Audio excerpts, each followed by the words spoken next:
या मुंबई उपनगरात परिसरात बऱ्याच कोस्टल एरियावर हे कन्स्ट्रक्शन कोस्टल रोड हे ते झाल्यामुळे इकडचा एरियाच नेस्तनाबूत झालेला आहे त्याच्या प्रजनन शक्ती. त्याच्यामुळे प्रजनन शक्तीची ऱ्हास झालेली आहे. जी पाहिजे ती मच्छी चांगल्या चांगल्या क्वालिटीची मच्छी जी यायची ती आता मिळत नाही.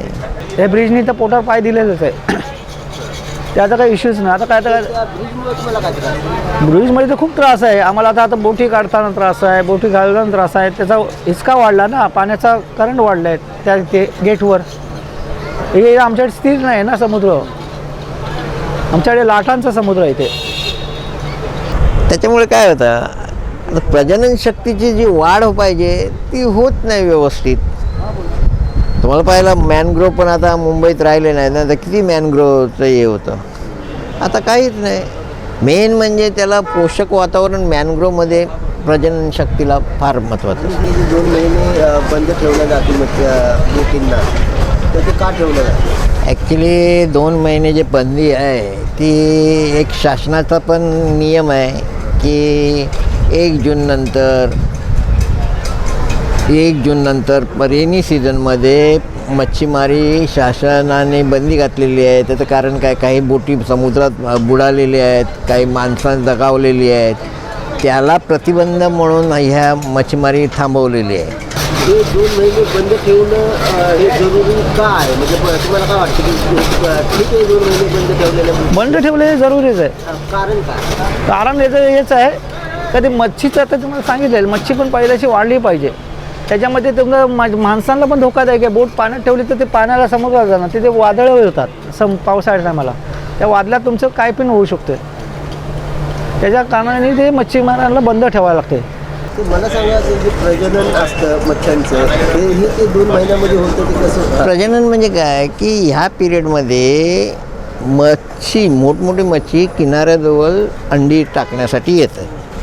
अंडी टाकण्यासाठी आल्यानंतर किनाऱ्याजवळ कसं की शेवाळ बाकी चाळी असतात, चाळ बोलतो आम्ही त्याला. तर त्याच्यामध्ये काय असतं की तिथे ते लहान जीव जगले जातात. किंवा मॅनग्रोव्हमध्ये असतं. मॅनग्रोव्ह आता सध्या मुंबईच्या याच्या परिसरात मॅनग्रोव्ह संपूर्ण गेलेले आहेत, संपलेले आहेत. पूर्वी मॅनग्रोव्ह फार होते इथे, तर त्याच्यावर होतात. पण आता ते अंडी काय कोस्टल एरियाला टाकतात आणि मग त्याचं प्रजनन झाल्यानंतर 2 महिने ती वाढ होते तसे ते हे होतं.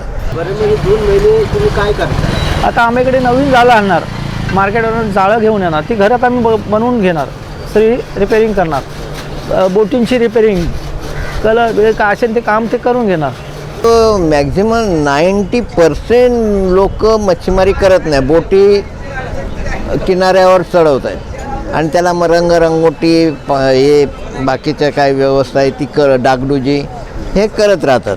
आणि ते मग नारळी पौर्णिमा किंवा 15 ऑगस्ट या दरम्यापर्यंत ते संपूर्ण कामकाज पूर्ण करतात आणि नारळी पौर्णिमेनंतर ते उतरवायला सुरुवात करतात, मग परत मच्छीमारी चालू करतात. LED लाईट आल्यापासून आम्हाला थोडी मच्छी कमी झाली, कारण त्याची पैदाशी कमी केली आणि त्यांनी सर्व जीव आहे ना, जीव तो मारला जातो त्यांचा.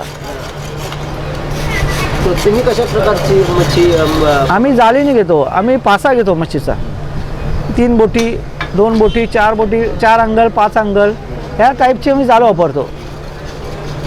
तर मग ती LED पकडलेले नाही, LEDचा आम्ही वापरत नाही. LED आल्यापासून आम्हाला खूप मच्छी कमी झाली.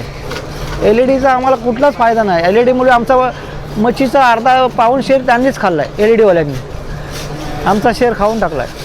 म्हणजे तो मिळत होता आमचा, LED नव्हती तेव्हा आम्हाला खूप मच्छी भेटत होती. आता LED आल्यापासून आम्हाला खूप कमी झाली मच्छी. लाईट फिशिंगमुळे काय झालं, गरीब मच्छीमार मेला गेला. लाईट फिशिंगमध्ये एवढा कॅच होतो आणि लाईट फिशिंग करणारे कोण असतात, एक लाखोपती करोडपती असतात. हे काय गरीब मच्छीमारी करणारे लोक नाही आहे. त्याच्यामुळे काय माहिती आहे, तिथेच मच्छीमारी ऑलरेडी यांनी लाखो मच्छी हे केल्यानंतर किनाऱ्याला मच्छी आता येणं बंद झालं. त्याच्यामुळे हे जे छोट्या मच्छीमारी बोटी आहेत त्या अशाच राहिलेल्या आहेत. त्यांच्यावर काय परिणाम पडतो? त्याच्यामुळे मच्छी किनाऱ्यापर्यंत येत नाही ना, चांगली मच्छी, लहान मच्छी.